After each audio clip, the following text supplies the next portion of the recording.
So I'm gonna try and finish this story. I think it was the white cat. I was only able to do about half of the story the last time I was reading from this book. Here's my bookmark. Okay, so it's over here, I think. So yeah, to continue with the white cat. I thank you, beautiful cat, said the prince, but what good will it do me to get back if I have not a dog to take to my father? See here, answered the white cat, holding up an acorn. There is a prettier one than in the dog star. Oh, white cat dear, said the prince, how unkind you are to laugh at me now. Only listen, she said, holding the acorn to his ear, and inside it he distinctly heard a tiny voice say, bow wow. The prince was delighted, for a dog that can be shut up in an acorn must be very small indeed. He wanted to take it out and look at it, but the white cat said it would be better not to open the acorn till he was before the king, in case the tiny dog should be cold on the journey. He thanked her 1,000 times and said goodbye quite sadly when the time came for him to set out. The days have passed so quickly with you, he said. I only wish I could take you with me now. But the white cat shook her head and sighed deeply in answer. After all, the prince was the first to arrive at the castle where he had agreed to meet his brothers, but they came soon after, and stared in amazement when they saw the wooden horse in the courtyard jumping like a hunter.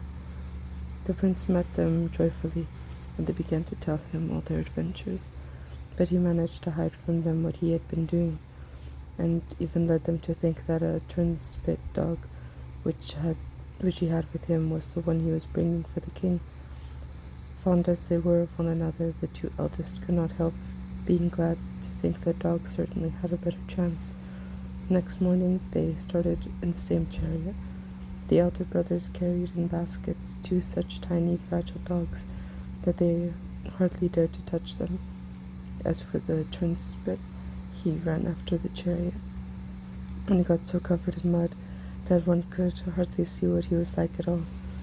When they reached the palace, everyone crowded round to welcome them as they went to the king's great hall, and when the 2 brothers presented their little dogs, nobody could decide which was the prettier. They were already arranging them between themselves to share the kingdom equally.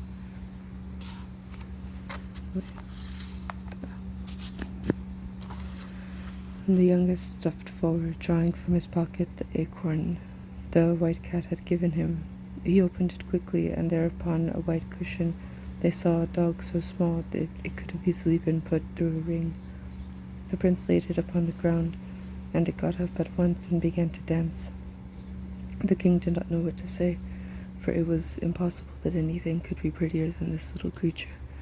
Nevertheless, as he was in no hurry to part with his crown, he told his sons that, as they had been so successful in the first time, he would ask them to go once again, and seek by land and sea for a piece of muslin so fine that it could be drawn through the eye of a needle.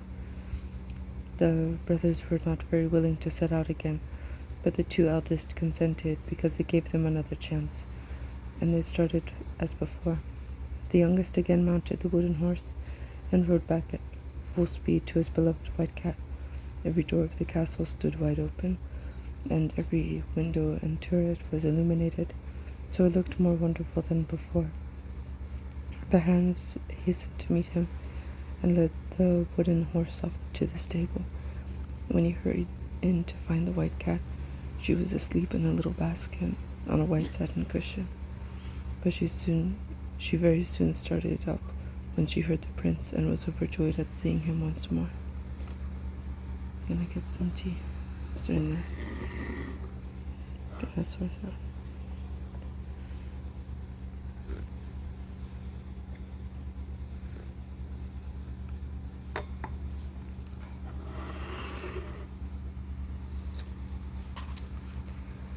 How could I hope that you would come back to me, king's son? She said, and then he stroked and petted her and told her of his successful journey, how he had come back to ask her help, and he believed that it was impossible to find what the king demanded, The white cat looked serious and said she must think what it was to be done, but that luckily there were some cats in the castle who could spin very well, and if anybody could manage if they could, and she would set them the task herself. Then the hands appeared carrying torches and conducted the prince and the white cat to a long gallery which overlooked the river, from the windows of which they saw a magnificent display of fireworks of all sorts, after which they had supper, which the prince liked even better than the fireworks, for it was very late, and he was hungry after his long ride. And so the days passed quickly as before. It was impossible to feel dull with the white cat, and she had quite a talent for inventing new amusements. Indeed, she was cleverer than a cat has any right to be. But when the prince asked her how it was that she was so wise, she only said, "King's son, do not ask me. Guess what you please, I may not tell you anything." I wonder how much longer the story is. Okay, sorry. I'm sorry. Okay. The prince was so happy that he did not trouble himself at all about the time, but presently the white cat told him that the year was gone, and that he need not be anxious about the piece of muslin, as they had made it very well. This time, she added, "I can give you a suitable escort," and on looking out into the courtyard, the prince saw a superb chariot of burnished gold, enamelled in flame color, with 1,000 different devices. It was drawn by 12 snow-white horses, harnessed 4 abreast. Their trappings were flame-colored velvet, embroidered with diamonds. 100 chariots followed, each drawn by 8 horses, and filled with officers in splendid uniforms, and 1,000 guards surrounded the procession. "Go," said the white cat, "and when you appear before the king in such a state, he surely will not refuse you the crown which you deserve. Take this walnut, but do not open it until you are before him. Then you will find in it the piece of stuff you asked me for." "Lovely Blanchette," said the prince, "how can I thank you properly for all your kindness to me? Only tell me that you wish it, and I will give it up forever, all thought of being king, and will stay with you always." "King's son," she replied, "it shows the goodness of your heart that you should care so much for a little white cat, who is good for nothing but to catch mice. But you must not stay." So the prince kissed her little paw and set off. You can imagine how fast he traveled when I tell you that he reached the king's palace in just half the time it had taken the wooden horse to get there. And this time the prince was so late that he did not try to meet his brothers at their castle, so they thought he could not be coming, and were rather glad of it, and displayed their pieces of muslin to the king proudly, feeling sure of their success. And indeed the stuff was very fine, and would go through the eye of a large needle. But the king, who was only too glad to make a difficulty, sent for a particular needle, which was kept among the crown jewels. It had such a small eye that everyone saw at once that it was impossible that the muslin should pass through it. The princes were angry and were beginning to complain that it was a trick, when suddenly the trumpet sounded and the youngest prince came in. His father and brothers were quite astonished at his magnificence, and after he had greeted them, he took the walnut from his pocket and opened it, fully expecting to find the piece of muslin. But instead, there was only a hazelnut. He cracked it, and there lay a cherry stone. Everyone was looking on, and the king was chuckling to himself at the idea of finding the piece of muslin in a nutshell. However, the prince cracked the cherry stone, but everyone laughed when he saw it contained only its kernel. He opened that and found a grain of wheat, and in that was a millet seed. And then he himself began to wonder and muttered softly, white cat, are you making fun of me?" In an instant he felt a cat's claw give his hand quite a sharp scratch, and hoping that it meant as an encouragement, he opened the millet seed and drew out a piece of muslin 400 ells long, woven with the loveliest colors and the most wonderful patterns. And when the needle was brought, it went through the eye 6 times with the greatest ease. The king turned pale, and the other princes stood silent and sorrowful, for nobody could deny that it was the most marvelous piece of muslin that was to be found in the world. Presently the king turned to his sons and said with a deep sigh, "Nothing could console me more in my old age than to realize the willingness to gratify my wishes. Go then once more, and whoever at the end of the year can bring back the loveliest princess shall be married to her, and shall without further delay receive the crown, for my successor must certainly be married." The prince considered that he had earned the kingdom fairly twice over, but he was still too well bred to argue about it, so he just went to his gorgeous chariot, and, surrounded by his escort, returned to the White Cat faster than he had come. This time she was expecting him. The path was strewn with flowers, and 1,000 braziers were burning scented woods which perfumed the air. Seated in a gallery from which she could see his arrival, the White Cat awaited for him. "Well, king's son," she said, "and here you are once more without a crown." "Madam," said he, "thanks to your generosity I have earned once twice over. But the fact is that my father is so loth to part with it that it would be no pleasure to me to take it."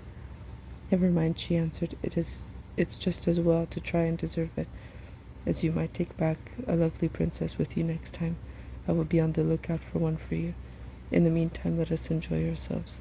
Tonight we have ordered a battle between my cats and the river rats, on purpose to amuse you." Get some more tea.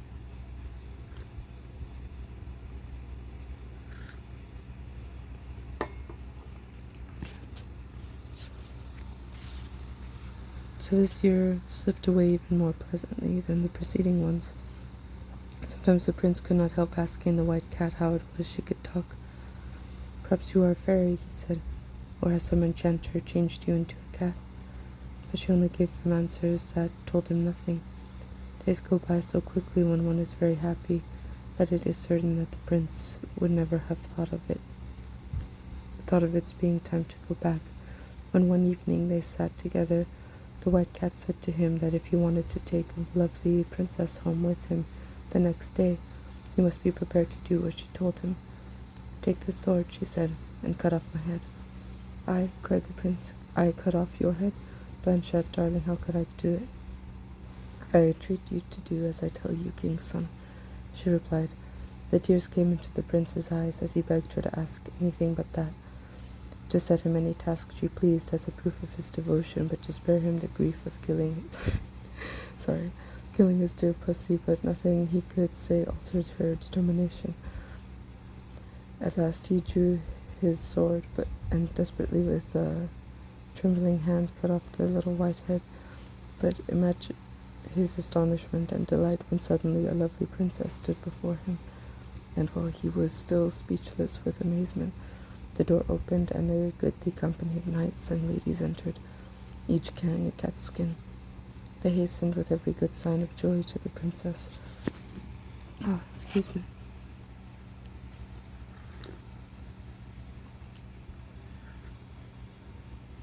Seriously, when will I not have a sore throat? For real. It's been like a month.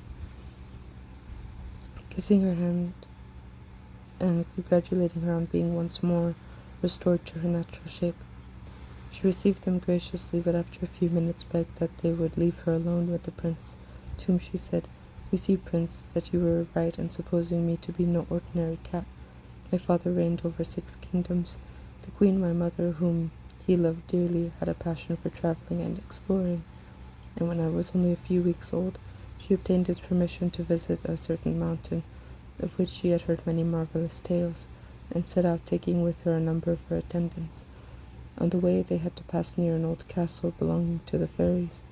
Nobody had ever been to it, but it was reported to be full of the most wonderful things, and my mother remembered to have heard that the fairies had in their garden such fruits as were to be seen and tasted nowhere else. She began to wish to try them for herself, and turned her steps in the direction of the garden.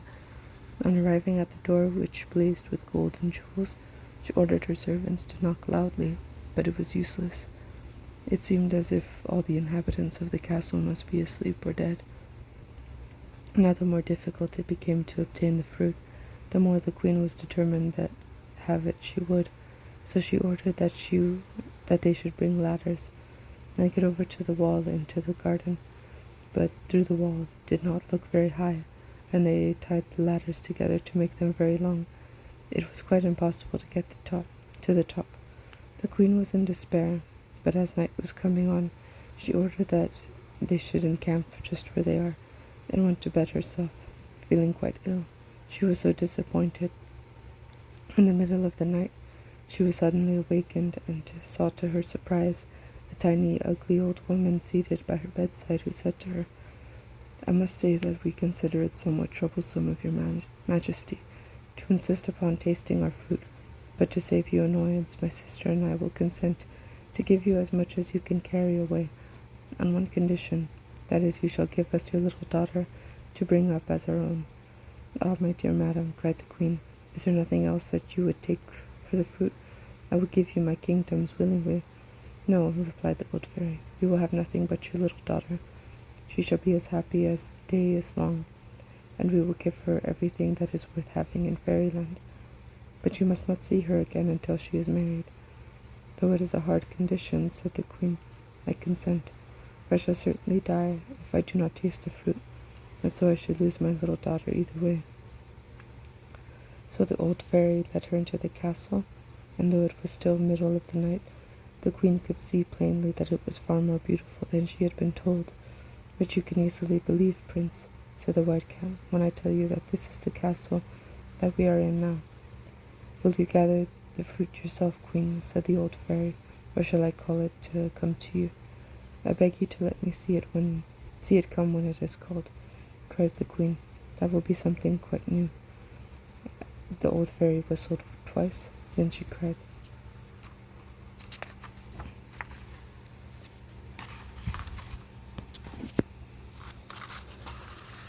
"Apricots, peaches, nectarines, cherries, plums, pears, melons, grapes, apples, oranges, lemons, gooseberries, strawberries, raspberries, come."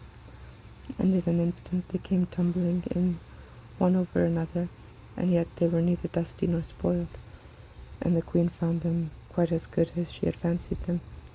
You see, they grow upon fairy trees. God, I'm so sorry, my throat is... I just really don't want to cough while I'm reading.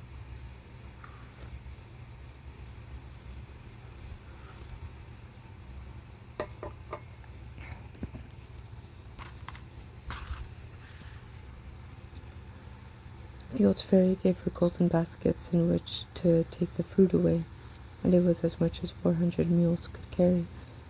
Then she reminded the queen of her agreement, and led her back to the camp.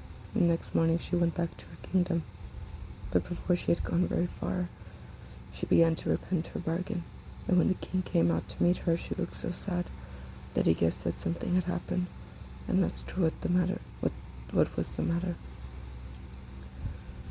At first the queen was afraid to tell him, but when, as soon as they reached the palace, 5 frightful little dwarfs were sent by the fairies to fetch me, she was obliged to confess what she had promised. The king was very angry, and had the queen and myself shut up in a great tower, and safely guarded, and drove the little dwarfs out of his kingdom. But the fairies sent a great dragon who ate up all the people he met, and whose breath burnt up everything as he passed through the country. And at last, after trying in vain to rid himself of this monster, the king, to save his subjects, was obliged to consent that I should be given up to the fairies.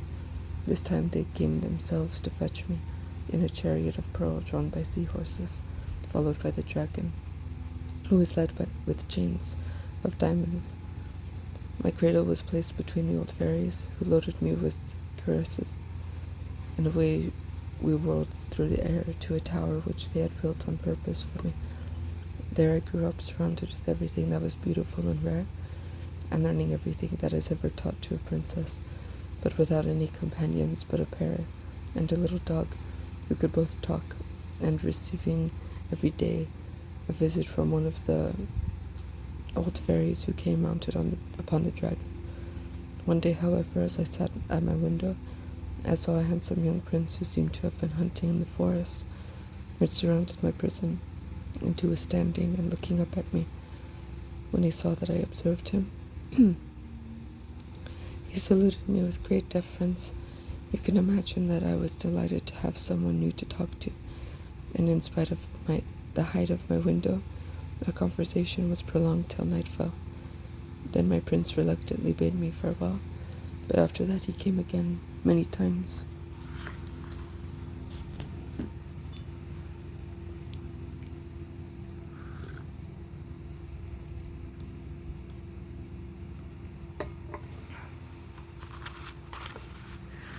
At last I consented to marry him, but the question was, how was I to escape from my tower?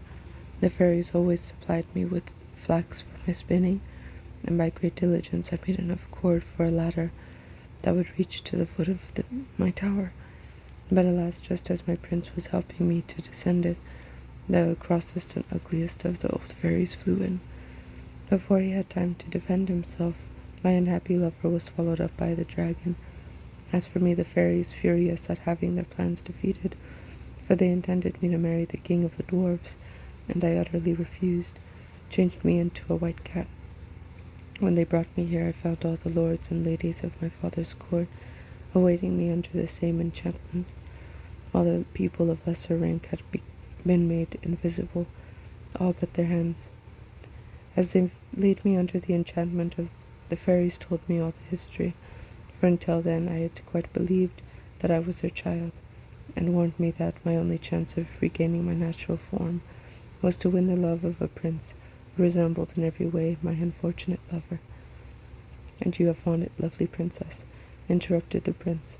You are indeed wonderfully like him, resumed the princess, in voice, features, and everything, and if you really love me, all my troubles will be at an end. And mine too, cried the prince, throwing himself at her feet, if you will consent to marry me. I love you already better than anyone in the world, she said, but now it is time to go back to your father, and we shall hear what he says about it. So the prince gave her his hand, and led her out, and then they mounted the chariot together. It was even more splendid than before, and so was the whole company. Even the horses' shoes were of rubies, with diamonds, and I suppose that it is the first time such a thing was ever seen. As the princess was as kind and clever as she was beautiful, you may imagine what a delightful journey the prince found it. Everything the princess said seemed to him quite charming. When they came near the castle where the brothers were to meet, the princess got into a chair carried by 4 of the guards. It was hewn out of one splendid crystal, and had silken curtains, which she drew round her that she might not be seen. The prince saw his brothers walking upon the terrace, each with a lovely princess, and they had come to meet him, asking if he had also found a wife.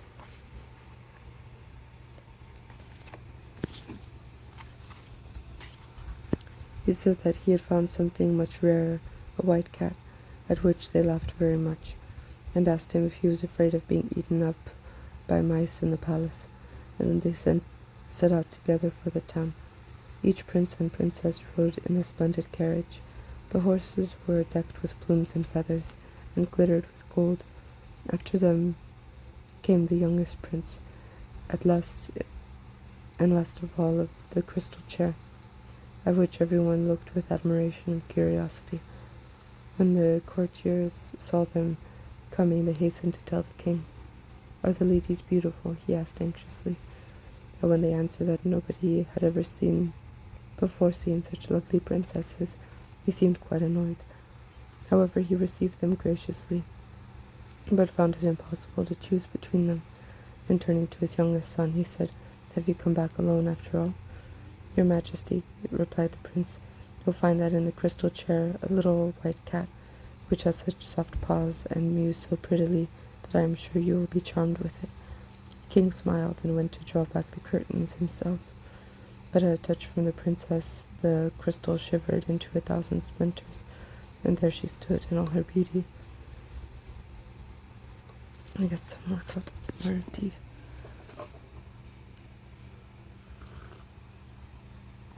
I'm almost done. I better don't cough.